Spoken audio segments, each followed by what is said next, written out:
나이 들수록 시간이 정말로 짧아지는 게 사실인 거 알고 계셨나요? 우리의 뇌가 이미 우리 인생을 삭제하고 있기 때문입니다. 분명 24시간을 꽉 채워 살았는데 연말에 돌아보면 남은 게 하나도 없는 허무함. 이건 의지 부족 문제가 아닙니다. 20대 취준생에겐 늪처럼 끈적이고 50대 중년에겐 모래처럼 증발해버리는 시간. 우리 뇌가 인생을 압축 파일로 만들어 지워버리는 잔인한 뇌과학의 비밀을 지금 바로 파헤쳐 보겠습니다. 20대 취준생에게 시간은 고무줄 같습니다. 당장 내일이 시험이라면 시간은 화살처럼 빠르지만 인생 전체를 놓고 보면 마치 거대한 늪에 빠져 제자리 걸음을 하는 기분을 느낍니다. 심리학에는 회고절벽이라는 현상이 있습니다. 사람들이 노년에 이르러 인생을 돌아볼 때 15세에서 25세 사이의 기억을 가장 선명하게 기억한다는 이론입니다. 이때가 인생에서 처음이 가장 많은 시기이기 때문입니다. 뇌과학자 데이비드 이글먼은 이를 증명하기 위해 흥미로운 실험을 했습니다. 사람들을 높은 곳에서 낙하시킨 뒤 그 시간을 체감하게 한 것이죠.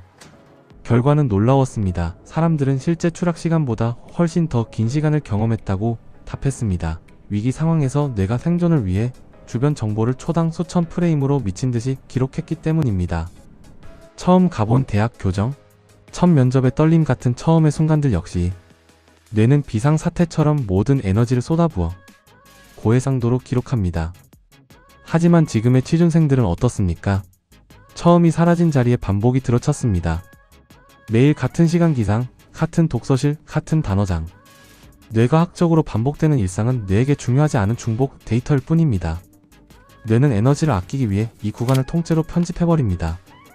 그래서 공부하는 1시간은 지독하게 길고 지루하게 느껴지지만 한 달 뒤 돌아보면 내가 기록해둔 사건이 없어 시간 자체가 증발한 것 같은 역설에 갇힙니다. 나는 멈춰있는데 세상만 돌아가는 것 같다는 불안은 바로 여기서 옵니다. 반면 50대에게 시간은 내리막길에 브레이크 고장난 트럭입니다. 어제가 새해 같았는데 벌써 연말이다 라는 말은 당신의 뇌가 세상을 너무 잘 살고 있다는 증거입니다. 50대 뇌는 이미 모든 상황에 대한 매뉴얼을 다 가지고 있습니다. 운전할 때 길을 찾지 않아도 몸이 알아서 가듯 중년의 뇌는 대부분의 시간을 자동 항법 모드로 보냅니다. 여기에 오드볼 효과라는 유명한 실험이 있습니다. 사람들에게 똑같은 이미지인 파란색 원을 반복해서 보여주다가 갑자기 갈색 사각형을 보여주면 사람들은 갈색 사각형이 훨씬 더 오래 화면에 머물렀다고 느낍니다.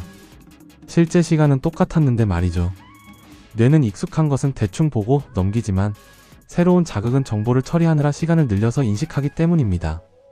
50대 일상에 파란색 사각형 같은 새로운 자극이 없다면 뇌는 모든 시간을 갈색 사각형처럼 대충 훑고 지나가 버립니다. 또한 수학적으로도 함정이 생깁니다. 11살 아이에게 1년은 인생의 9%지만 55살 중년에게 1년은 인생의 단 1.8%에 불과합니다. 물리적으로 같은 365일이라도 뇌가 체감하는 시간의 무게 자체가 5배나 가벼워진 것입니다. 대사가 느려진 성인의 뇌는 세상을 듬성듬성 스캔합니다. 아이의 뇌가 초당 120프레임으로 찍는 고성능 카메라라면 50대의 뇌는 초당 24프레임으로 돌아가는 오래된 영상기와 같습니다. 당연히 인생이라는 영화의 길이는 짧게 느껴질 수밖에 없습니다. 그리고 여기서 우리 모두의 시간을 파괴하는 공범이 등장합니다. 바로 스마트폰입니다. SNS와 숏폼 콘텐츠가 주는 몰입은 가짜 몰입입니다. 틱톡이나 유튜브 쇼츠를 넘기는 동안 뇌는 강력한 도파민 세례를 받지만 맥락이 없는 파편화된 정보는 기억에 저장하지 않습니다. 뇌과학 실험에 따르면 뇌는 한 번에 2가지 일을 처리하지 못합니다. 단지 아주 빠르게 전환할 뿐이죠. 이 과정에서 뇌는 엄청난 에너지를 소모하며 단기 기억을 삭제합니다. 공부하면서 폰을 보고 일하면서 SNS를 확인하는 행위는 뇌의 시간 축을 조각냅니다. 시간은 흘렀는데 뇌에는 남은 기록이 없는 무의 시간. 이것이 현대인이 유독 시간이 더 빠르게 간다고 느끼는 결정적인 이유입니다. 그렇다면 우리는 이 속절없는 시간의 속도를 어떻게 늦출 수 있을까요? 해결책은 간단합니다. 뇌를 불편하게 만드는 것입니다. 50대라면 유능함의 저주에서 벗어나야 합니다. 익숙한 루틴을 의도적으로 파괴하십시오. 항상 가던 길 말고 옆 동네 골목으로 퇴근해보고 전혀 관심 없던 분야의 책을 읽어보십시오.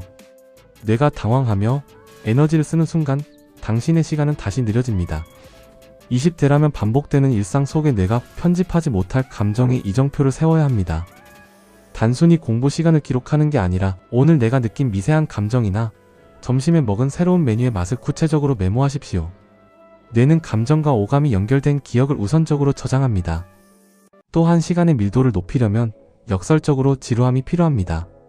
스마트폰을 내려놓고 창밖을 보며 시간이 흐르는 것을 온몸으로 느끼는 멍 때리기 시간을 가져보십시오. 1분이 10분처럼 길게 느껴지는 그 지루함이야말로 당신의 뇌가 현존하고 있다는 증거이자 시간을 벌어주는 도구입니다. 2025년의 마지막 날, 올해 뭐 했지? 라는 생각이 든다면 그걸 실패로 받아들일 필요가 전혀 없어요. 역설적이게도 이건 내가 너무나 효율적으로만 작동했다는 신호거든요. 우리 올해 남은 2026년에는 여러분의 뇌를 조금 더 귀찮게, 조금 더 당황하게 만들어 보면 어때요? 완벽한 순간을 기다리며 시간을 흘려보내지 말자고요. 지금 당장 휴대폰을 끄고 방 안을 한 바퀴 둘러보는 그 작은 자각이 당신의 사라진 1년을 되찾아줄 첫걸음입니다. 세상의 모든 일에 신경 쓸 필요는 없습니다. 우리가 어쩔 수 없는 일들에 에너지를 낭비하면 정작 나의 오늘은 더 빠르게 소멸됩니다. 지금 집중해야 할 건 멀리 있는 성공이 아니라 바로 지금 이 순간 우리가 살아 숨쉬고 있다는 감각 그 자체입니다. 시간은 우리를 기다려주지 않지만 우리가 오늘을 의식하며 살아간다면 2026년은 훨씬 더 단단하고 밀도 높은 주체적인 시간이 될 것입니다.